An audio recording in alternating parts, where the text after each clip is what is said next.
Uma eleição totalmente manipulada, com urnas de madeira e votos comprados abertamente. Você acha que isso é roteiro de filme? Não. Foi assim que o Brasil funcionou por muito tempo, na maior fraude eleitoral da nossa história. No início da República, o Brasil vivia o que muitos chamam de democracia. Mas só no papel. As eleições existiam sim, mas o resultado já estava praticamente decidido antes mesmo do primeiro eleitor sair de casa. Como isso era possível? Olá, antes de a gente mergulhar nessa história incrível, por favor deixe o seu like, compartilhe este vídeo com quem gosta de história e se inscreva no canal para mais curiosidades surpreendentes sobre o nosso passado. A sua ajuda é fundamental. Muito obrigado. Agora, vamos continuar. Imagine a cena. As urnas não eram eletrônicas, nem mesmo de lona. Eram caixas de madeira, muitas vezes abertas, sem nenhuma fiscalização de verdade. E o detalhe mais importante: o voto não era secreto. Todo mundo via em quem você estava votando. Nesse cenário, quem realmente mandava nas cidades e no campo não eram os políticos de Brasília. Eram os coronéis, grandes proprietários de terra, chefes políticos locais, que agiam como verdadeiros donos do poder na sua região.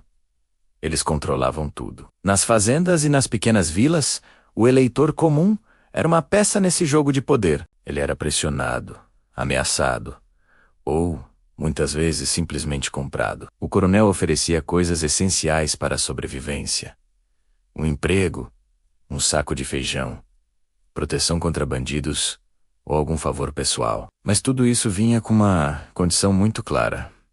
Você tinha que votar no candidato que o coronel indicasse, sem discussão.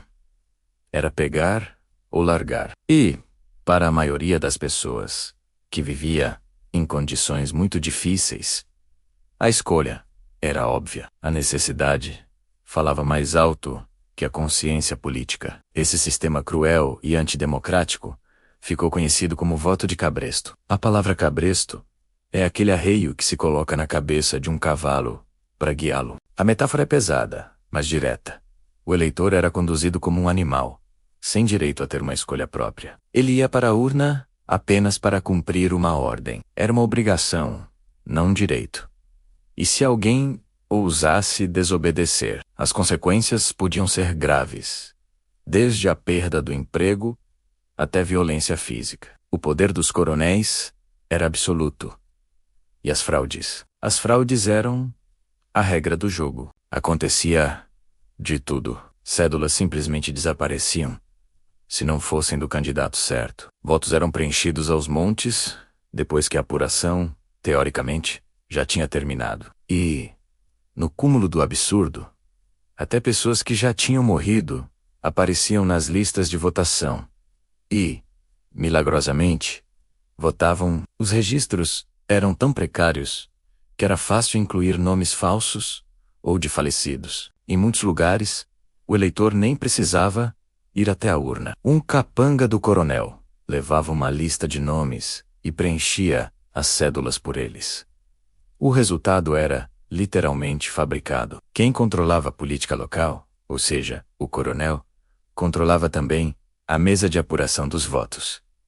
E quem controlava a contagem? Bem, controlava o país inteiro. Os presidentes, governadores e deputados que chegavam ao poder naquela época não eram eleitos pela vontade popular. Eram escolhidos através de acordos de bastidores, manipulações grosseiras e muita intimidação.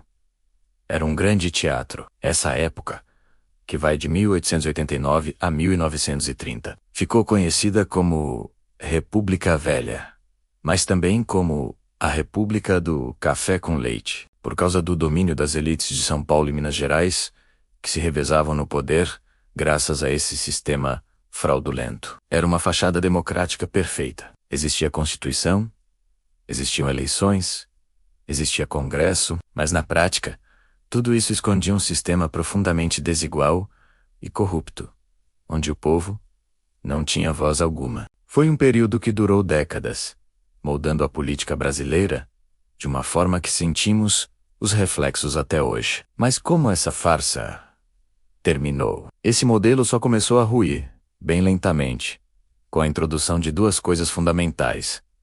A criação da Justiça Eleitoral, em 1932, para tentar organizar e fiscalizar o processo, e principalmente, a instituição do voto secreto. A partir do momento em que o eleitor pôde votar, sem que o capanga do coronel estivesse olhando por cima do seu ombro, o poder do voto de cabresto começou a diminuir. Foi uma luta longa e difícil, que envolveu revoluções e grandes mudanças sociais. Até que isso acontecesse, a verdade é que o Brasil não escolhia seus líderes. Eles eram impostos por uma pequena elite, que governava em nome de muitos, mas para o benefício de poucos. É uma parte sombria da nossa história, mas que precisamos conhecer para entender a importância de cada avanço que conquistamos e o valor da democracia que temos hoje. Afinal, conhecer o passado é a melhor forma de proteger o futuro. E você, já conhecia os detalhes do voto de cabresto? Deixe seu comentário aqui embaixo. Obrigado por assistir e até a próxima.